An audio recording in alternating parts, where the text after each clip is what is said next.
Bonsoir à toutes et à tous, bienvenue sur le plateau d'Au Petit Pilier. On est lundi, il est 19h30 et nous allons décortiquer, vous le savez, toute l'actualité du ballon ovale en Nouvelle-Aquitaine. Ce soir, deux invités sur ce plateau pour décortiquer tout ceci, analyser, commenter cette actualité riche, même très riche. Jérôme Prévost du Midi Olympique. Bonsoir Jérôme, merci d'être avec nous. Plume acérée du Midi Olympique et qui a vu l'UBB Bristol. Il va nous en parler. À vos côtés, Guy Akoseberi. Doit-on encore vous présenter Guy? C'est toujours la question que je me pose à chaque fois. Consultant France Info, mais surtout ancien demi-mêlée international de Tyros à l'époque, puis de Bègle. Merci Guy, bonsoir, merci d'être avec nous. Voici les thèmes, messieurs, de cette émission. L'Union Bordeaux-Bègle, donc, en demi-finale du Challenge européen. Ce sera vendredi à Bristol. En Pro D2, tout va bien pour Biarritz. Un peu moins pour Soyaux, Angoulême et Mont-de-Marsan, battus tous les deux à domicile. Nous ferons un premier bilan également sur ces fameuses nouvelles règles en vigueur depuis le début de la saison, des règles censées améliorer et accélérer le jeu. Nos invités sont moins d'accord. Et enfin, que dire de la guerre, parce que c'est vraiment le mot, entre la Fédération et la Ligue nationale de rugby au sujet du nombre de matchs de l'équipe de France à l'automne. Comme d'habitude, vous allez me dire, on en parlera en fin d'émission. On commence donc par l'UBB dans le dernier carré européen. Pour la première fois de sa jeune histoire, c'était une première déjà d'être en quart de finale. Guy Akoseberi, contrat rempli pour l'UBB? Contrat rempli, enfin bien rempli. Bien rempli. Sur la continuité, alors c'est vrai que c'est une phase finale qui intervient quelques mois après les matchs de poule, mais bon, dans la continuité, l'UBB avait déjà battu cette équipe écossaise, ils l'ont à nouveau fait. Voilà, maintenant je crois que le gros morceau sera à venir avec la demi-finale contre Bristol, mais voilà, contrat rempli. On a retrouvé la force de l'UBB, ce qui faisait la force de l'UBB pour cet hiver, ou c'est un peu loin? Écoutez, moi je préfère me souvenir de ce tennis, ce plaquage extraordinaire, où il arrache la balle de son vis-à-vis et il lance dans un boulevard Cordero pour le premier essai. Ce geste m'a beaucoup marqué. Vous n'avez pas envie de répondre à ma question en fait, hein.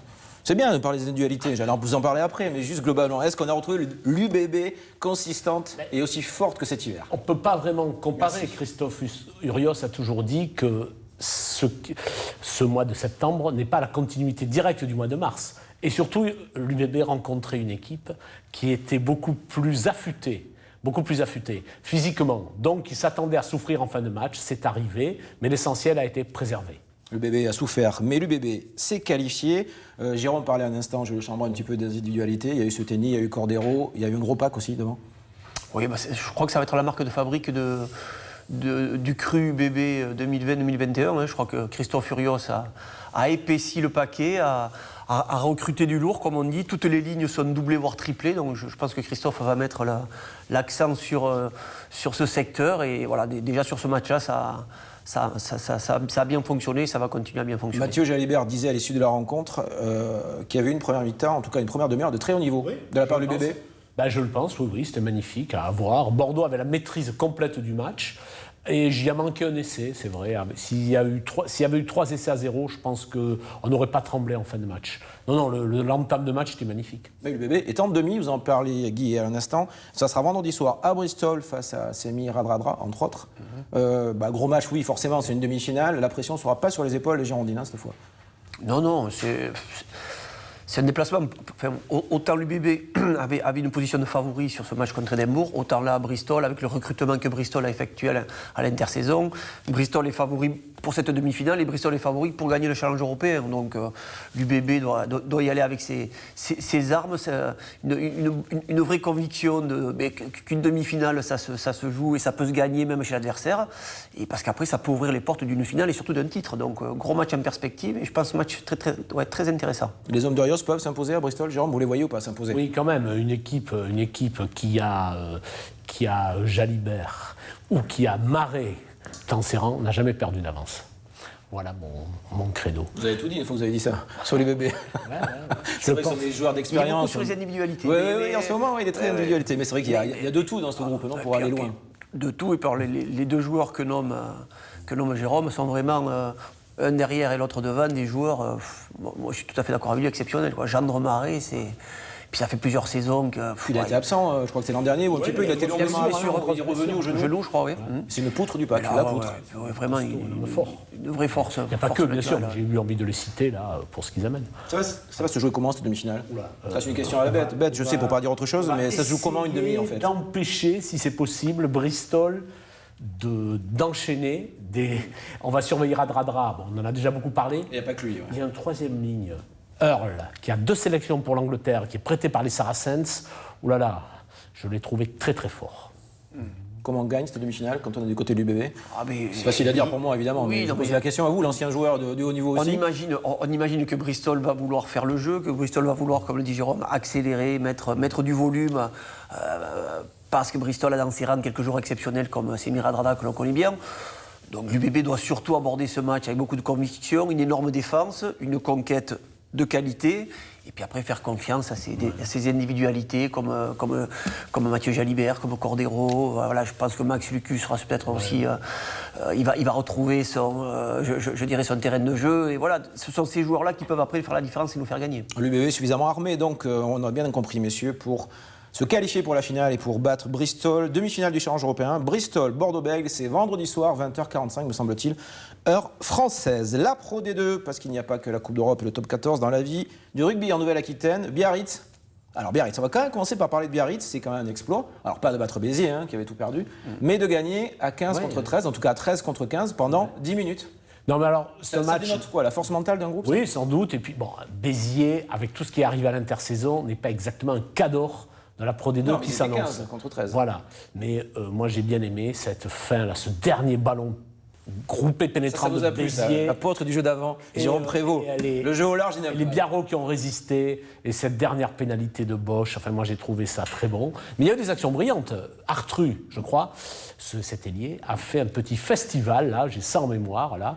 Donc Biarritz, à 13 contre 15, avec un rouge plus un jaune, a préservé ses chances. Et moi, est bien parti pour finir dans le dernier carré, je le pense. Quand on est joueur, Guy, que vous étiez il y a encore quelques années, qu'est-ce qu'on se dit quand on est 13 contre 15 au rugby?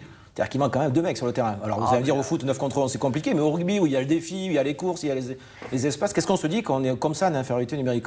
Mais là, l'essence même de ce sport, là, c'est la solidarité. C'est-à-dire que celui qui normalement plaque un joueur, il va devoir en plaquer 2. Donc il va devoir plaquer, se relever plus vite, aller plaquer. Après, stratégiquement, on essaie bien sûr de garder le ballon. Parce que quand on a le ballon, le temps tourne et puis ça évite à l'adversaire de lancer des attaques un peu dans tous les sens. Donc voilà, c'est maîtriser le ballon et être très courageux, très solidaire. Après, moi ce que je trouve positif, c'est que quand une équipe arrive, on a l'exemple aussi de Toulouse, sur le premier match Top 14 à Clermont, à 13 contre 15, mais là un peu plus de 10 minutes, qui aurait pu gagner. Je crois que c'est des moments qui sont importants pour un groupe. C'est-à-dire que derrière, Biarritz, grâce à ça, va sûrement avoir un groupe encore plus homogène, encore plus solidaire, ce supplément d'âme qui leur permettra peut-être d'aller gagner quelques matchs à l'extérieur et, comme le dit Jérôme, d'aller, pourquoi pas, chercher une des 4 premières places. Biarritz dans le haut de tableau de cette Pro D2 grâce à sa victoire donc sur le fil, mais victoire importante sur Béziers, 24-21. Moins de réussite en revanche ce week-end pour Mont-de-Marsan et Soyons-Angoulême, les 2 autres pensionnaires de Pro D2 de la région Nouvelle-Aquitaine, battus à la maison tous les 2 par Vannes et Oyonnax. C'est un peu un couac, non? Oui, après, je vais être honnête, je n'ai pas vu ces 2 rencontres-là.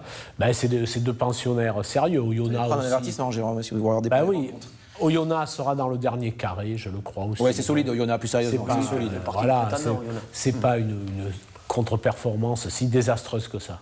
Pour Mont-de-Marsan non plus, perdre la maison contre Vannes, qui est toujours globalement autour de 6-10 tous les ans en Pro D2 depuis que cette équipe est montée. Vannes, voilà, c'est une équipe qui chaque année monte les marches, alors les unes après les autres, ils ne les grimpent pas trop vite, c'est vraiment marche par marche, mais c'est une équipe qui recrute chaque année de manière intelligente et qui progresse doucement. Alors là, après, moi, je trouve que c'est un peu inquiétant pour Soyaux, Angoulême, parce que ça fait 2 défaites à la maison déjà, sur un championnat comme la Pro D2, quand on commence. Voilà, c'est dur, et puis bon, je pense que Mont-de-Marsan a fait un bon début en gagnant le premier match.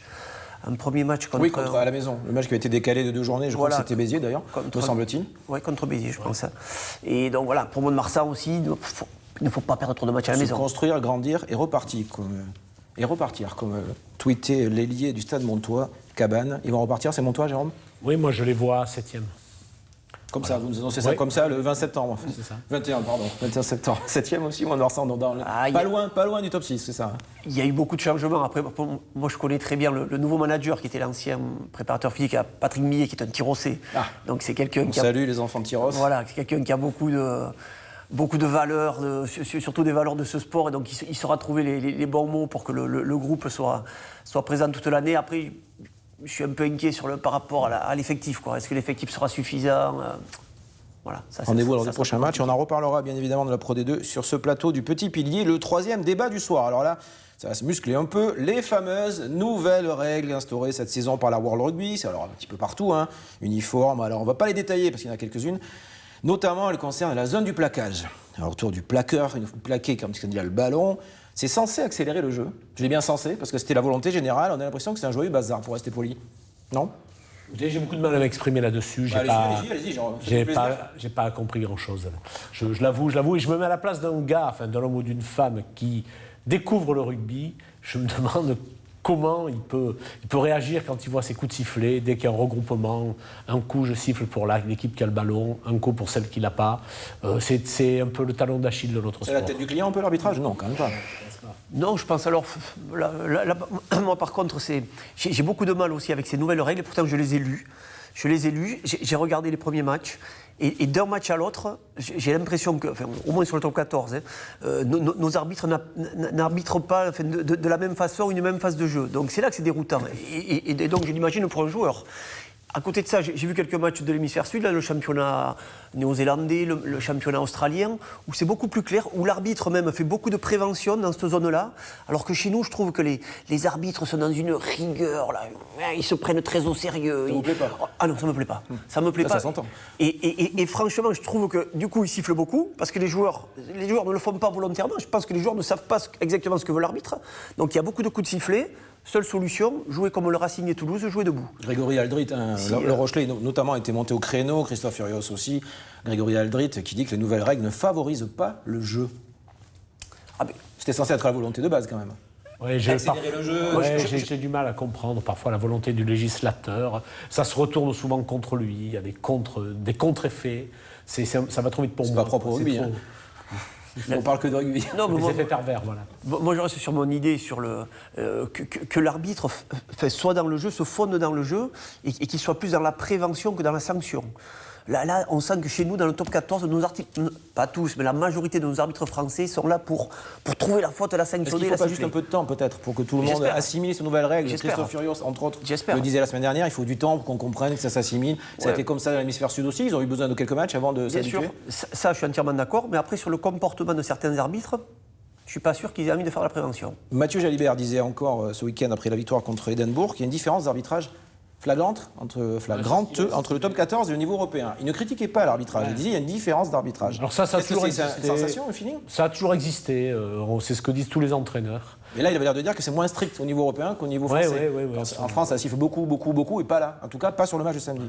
Vous sentez qu'il y a une différence ? Ah non, mais complètement. Oui, mais là, c'est pareil, en France, on a repris il y a peu de temps. Chez les Britanniques, avec la Ligue Celt, le Pro 14, etc. Donc, eux, ils rejouent depuis un mois et demi. Ils ont dû commencer même 3-4 semaines avant nous.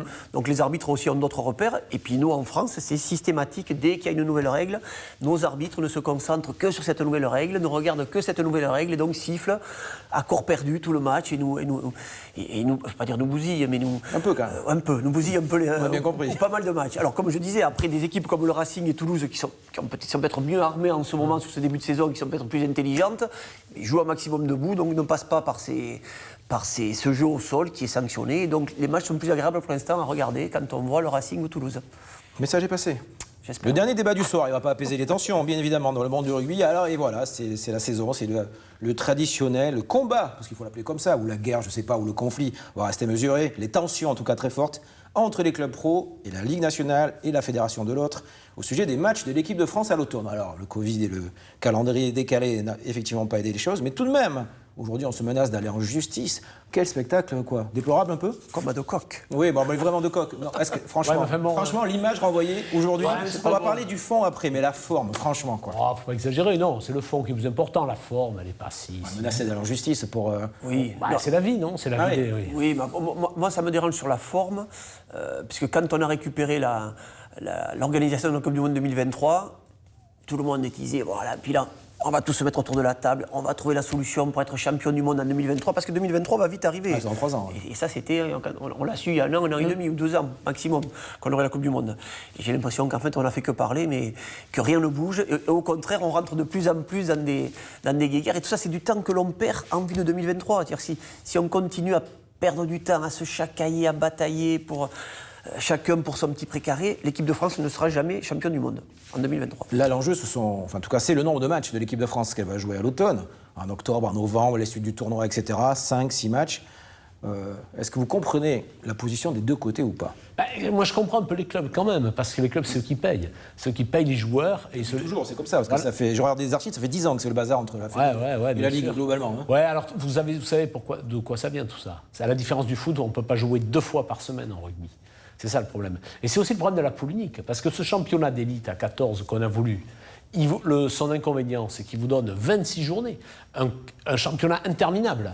Du temps des poules de 8, ça n'arrivait pas, tout ça. Oui. Donc tout ça, moi, il y a des fois où je me dis, c'était mieux avant. C'était mieux avant, Guy. Non, mais sérieusement, aujourd'hui, l'équipe de France a envie d'être champion du monde dans 3 ans. Les clubs paient les joueurs, ont envie d'avoir les joueurs sur le terrain. On sait que c'est compliqué au niveau des recettes avec la jauge limitée. Donc, ils ont besoin d'avoir les meilleurs joueurs sur le terrain par rapport aux partenaires. Mais franchement... Non, mais l'équation est irrésolvable. C'est-à-dire que moi, je comprends tout à fait les clubs aussi. Enfin, je pense que tous les présidents de top 14, vu la période Covid et tout, je pense qu'ils transpirent toutes les semaines, quoi. Donc, il faut trouver des ressources, il faut que leurs joueurs soient présents quand il y a des matchs. Enfin, pour eux, c'est très, très compliqué. C'est la survie d'une économie d'un club qui est en jeu. Et en face, la fédération qui veut gagner la Coupe du Monde, mais sans vraiment se mettre à table avec les clubs. Et puis, voilà, enfin, c'est... Pour l'instant, il n'y a pas de solution. Il n'y a pas de solution. Il faudrait que ce soit la Ligue qui gère l'équipe de France. Comme ça, voilà, si la Ligue et les clubs gèrent l'équipe de France, sûrement qu'ils trouveront des solutions. Ou que la fédération gère le championnat. Donc, vous voyez ? Ça ira à l'encontre de ce qui se fait en France. Voilà, mais la Ligue professionnelle gère la fédération. Donc on revient là. Sport amateur. Et comme ce n'est pas le cas, on revient à la guéguerre. Il y a des négociations en cours, non, pour une réforme ou une refonte du calendrier international. International, je pense. Hein. Là aussi, il y a eu une annonce. C'est pour après la de Bernard pour une Coupe du Monde. Bernard Laporte pour une Coupe du Monde des clubs. Là, c'était vraiment pour dézinguer le top 14. Donc aujourd'hui, il n'y a pas de solution. Alors oui, il faut savoir cette semaine, ça va discuter évidemment, il va aboutir à un accord. La solution ne sortira pas cette semaine. Non, voilà, mais il n'y a pas de solution en fait pour régler ce problème. Non, il n'y a pas de solution. Et en plus, Fabien Galtier a mis en place une tactique, enfin une technique d'entraînement. Il veut 42 joueurs. Il veut des entraînements à très haute intensité. Donc c'est très important pour lui d'avoir un maximum de joueurs disponibles déjà pour les entraînements. Alors c'est de qualité. Moi, il avait dit qu'il pouvait les chercher dans les divisions inférieures en cas de besoin. Voilà, il a expliqué ça. Alors ça n'a fait que compliquer une polémique dans la polémique. Ouais, c'est un feuilleton qui est inarrêtable. Là. Il n'y a pas de solution en fait. Là, à court terme, il n'y a pas de solution. C'est impossible. Les intérêts des clubs, il y a les Coupes d'Europe qui se jouent, il y a les tournées internationales, il y a la fin du tournoi. C'est un sacré casse-tête. On va en sortir comment? Oui, alors non, mais après, la fédération, ce qu'elle voudrait, c'est jouer dans des stades pleins. Non, mais ça, c'est impossible pour cet automne, en tout cas. Et voilà, oui, mais elle ne pouvait pas prévoir qu'il y aurait des jauges à 5 000. S'il y a des jauges limitées à 5 000 même, ou à 10 000 au Stade de France, je pense qu'elle fera l'impasse sur un match. Est-ce qu'on pense aux joueurs dans tout ça, quand même, globalement, dans cette guéguerre entre clubs et équipe de France? Oui, je pense, parce que comme dit Jérôme, Fabien Galtier, lui, dans sa programmation d'une équipe compétitive, donc lui, il a besoin de 42 joueurs. Je pense que les joueurs ont envie de faire partie de l'histoire et de jouer cette Coupe du Monde. Et comme ils ont envie d'être en club, d'avoir des performances en club, et les présidents ont besoin d'eux, donc sur les matchs importants. Là, à l'automne, ils ne peuvent pas enchaîner les joueurs en équipe de France et leurs matchs en club, plus l'équipe de France. Il faut quand même les reposer un peu, non? Ouais. Alors, ils sont reposés pendant 6 mois aussi, donc ils peuvent aussi peut-être enchaîner. On a fait des efforts là-dessus, parce que vous qui parlez d'histoire, il faut se souvenir que dans les années 96, je crois, 97, Christian Califano aurait fait 48 ou 50 matchs dans une année. Je dis ça de mémoire. Donc il y a eu des conventions après avec Proval. Il y a des choses qui ont été faites. On préserve la santé des joueurs. Parce qu'on avait atteint des sommets, là, des excès. Et on le dit tout à l'heure pour l'UBB, là, avec le pack de l'UBB où on a pratiquement 3 joueurs par poste. Je crois que maintenant les clubs sont bien outillés aussi en effectif et donc ça tourne beaucoup en club et ça peut tourner. Donc un joueur peut maintenant quand même avoir des temps de repos et sachant qu'ils sortent ce qu'ils n'avaient jamais eu, pour la plupart, 6 mois sans rugby. Donc l'organisme s'est régénéré aussi, l'organisme n'a pas pris de coup pendant 6 mois, donc là il est prêt à encaisser. Eh bien, merci beaucoup Guy Akoseberi, Jérôme Prévost pour toutes ces explications, toutes ces analyses. Et puis on suivra bien évidemment ce feuilleton, cet éternel feuilleton du calendrier du rugby français, entre autres, dans les prochains jours et les prochaines semaines, puisque les échéances vont s'enchaîner entre les clubs et l'équipe de France en cet automne. C'est fini, le petit pilier rentre au vestiaire pour ce soir. On se retrouve lundi prochain. Merci de nous avoir suivis. Même endroit, même heure. Ciao, bonne soirée.